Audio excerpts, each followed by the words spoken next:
One of the key resources we have in our industry today is high bandwidth memory. I mean, it's amazing. For what it gives you in terms of capacity, in terms of memory bandwidth, it's actually pretty amazing stuff. And there's only really 3 companies who make it. And a lot of it is already sold all the way through to next year and the year beyond. So, how are we ever going to see new products with it when it's all being sold? The thing is, I found it in places you wouldn't expect. And I'm going to speak about Mercedes.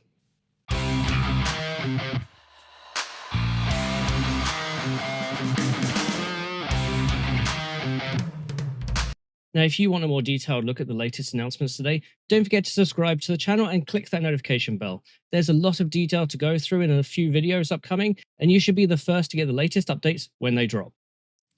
So for some context here, I like to travel to IEEE conferences, all the hyper complex stuff about circuits, about design, and in that, usually it's all pretty dry, but you tend to come away with a few nuggets. And I went to ISSCC this year, the International Solid States Computing Conference. And one of the, essentially educational days, the forum days, was all about new generation of circuit techniques and new approaches for die-to-die links and the chiplet ecosystem. That sounds pretty dry. And, we get presentations from companies like AMD, IBM, Intel, Samsung, Synopsys, Cadence, all talking about, part of the industry that they're in. Usually, these forums, these educational, is just to bring people up to the same level of understanding. And usually, I mean, for me, who goes to these events pretty regularly, half the stuff is stuff that I already know. Again, it's got to set the scene for everybody. But then there's always, again, like these little nuggets that come out that are really interesting that you didn't expect. And that's what this video is, because the last presentation on that day of this, super dry titled forum, educational session, was from somebody we know who used to work at Intel. And if you've been in this industry, if you're actually in the weeds, you may have heard of Francois Pierre-Noël. He was a system architect for Intel during the Skull Trail days. He was there trying to make sure that the CPU spoke to the chipset in the right way, making sure all the settings involved to make the system work and then overclock, and then all about how to make the performance and what performance made sense. He also played around with, tablets and IoT and how to deal with power and how to measure power and, literally down to, nanosecond level power measurements to what makes sense for Intel versus the competition. Not entirely competitive marking because there was, some platform architecture in there.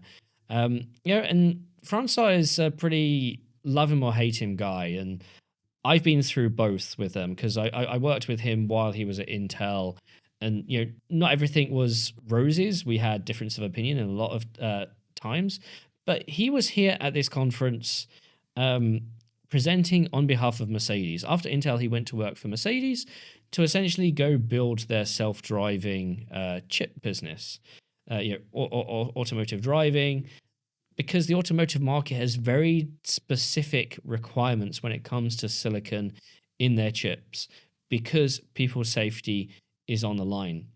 You may have heard of this this validation called ASIL, this variety of standards you have to adhere to make it compliant for automotive.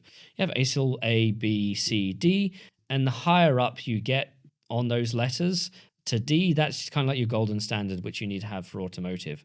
So Francois's job at Mercedes has been to build a self-driving SoC that's automotive, standards compliant. And part of his talk was going through what needs to change in the ecosystem to enable that. And it was interesting because, I've worked with, Intel, AMD, Qualcomm before. Getting a chip to work in a laptop or in a smartphone, for example, you don't need to worry about, if a part of a chip fails, that your smartphone is then going to plow into a wall at 30 miles an hour, 40 miles an hour, whatever. When you have a hardware failure, it's not as catastrophic. The one company I do work with that does have to deal with failures is IBM. They have a product line called Z. It's their, what they're traditionally called their mainframe platform. This goes into banks and requires something like 99.99999% uptime. Essentially, downtime is measured in tenths of a second per year. The thing is, that is a server based solution for the data center, and that gets around a lot of things in redundancy. There are a number of silicon design things you have to have. For example, if a core fails, you need to make sure you don't lose the data in that core by either keeping backup so you can roll back. But also, if a core fails, you don't have to turn a system off, and it can do a quiet failover to a spare core that's already in the design. Automotive doesn't have to have that 99.999% uptime, but it does have to have the ability to support safety, and especially human safety. And that's what makes building automotive chips really hard. And so this is what Francois decided to do with his new position at Mercedes. So building a self-driving chip, we've heard of things like Tesla full self-driving. You need something that does the compute, but you also need something that adheres to all the standards. And part of Francois's talk here was to discuss what it means to have those standards implemented into hardware, but also software. How do you make sure that all the little kernels that you have running on your car don't affect each other? Or if there's a failure in software or hardware at some level, it doesn't then affect anything upstream or downstream of that process flow. So he called this, segmentation of dependencies. It's a fancy way of saying know where your compute is at any given time and what the next stage is going to be, and make sure that different parts of compute that never need to talk to each other never talk to each other, or never can, not only physically but also through software.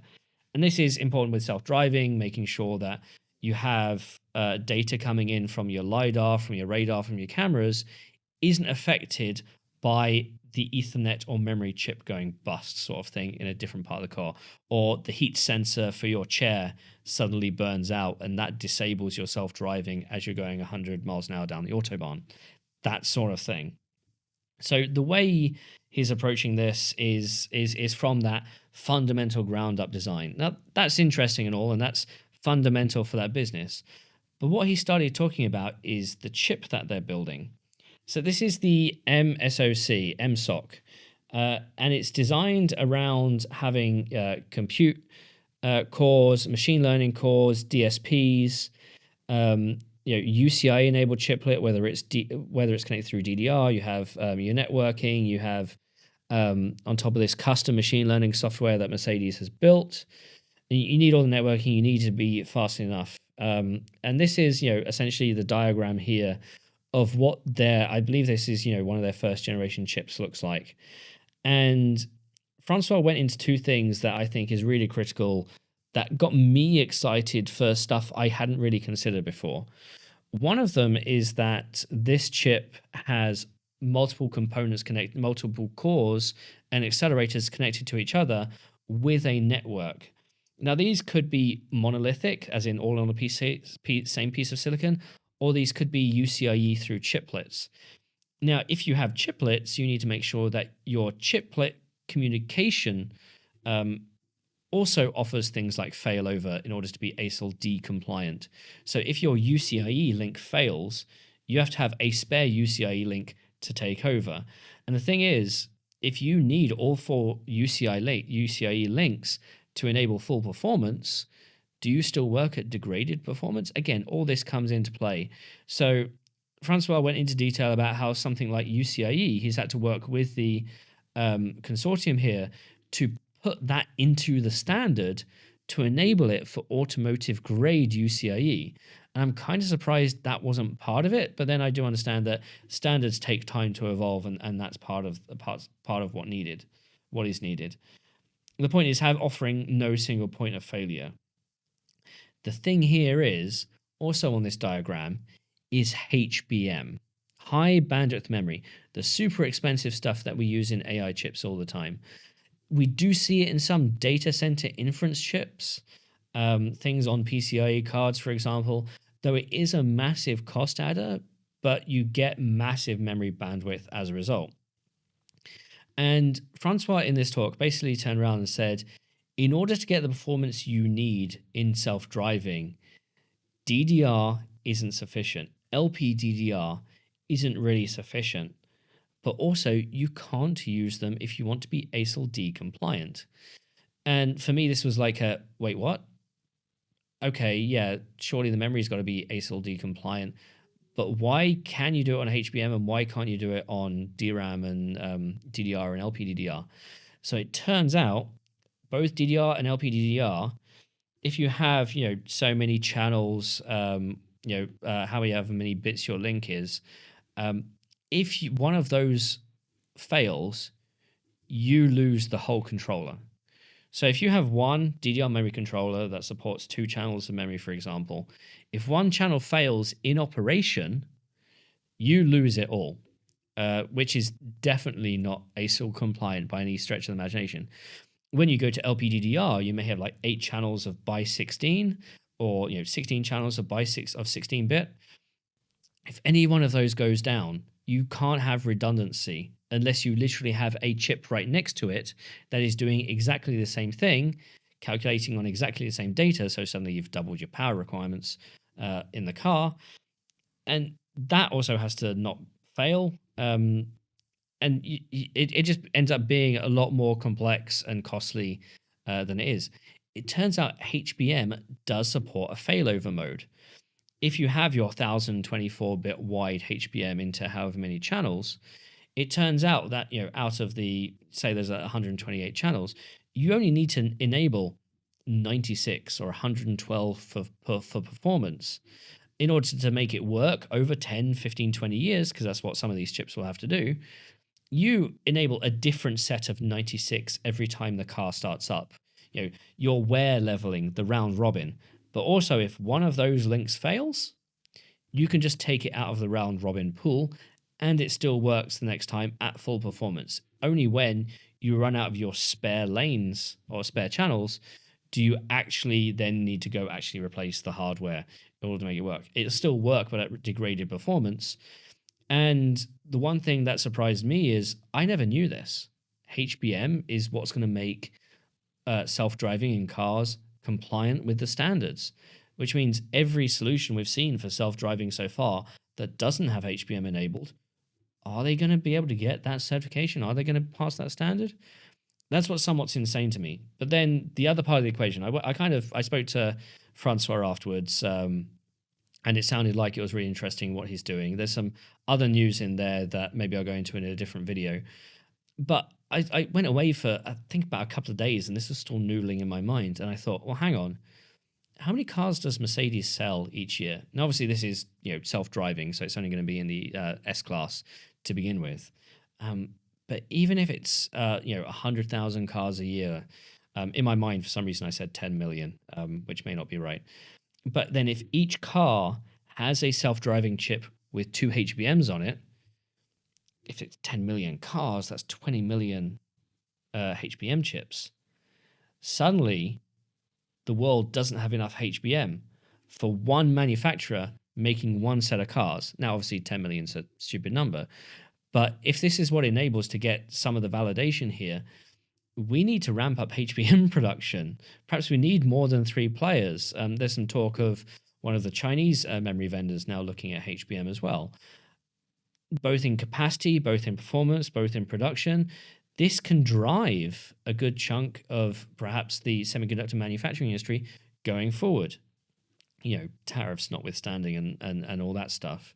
But it doesn't seem like, if this is what driving is going to become, then there's definitely the need for the supply chain to support that.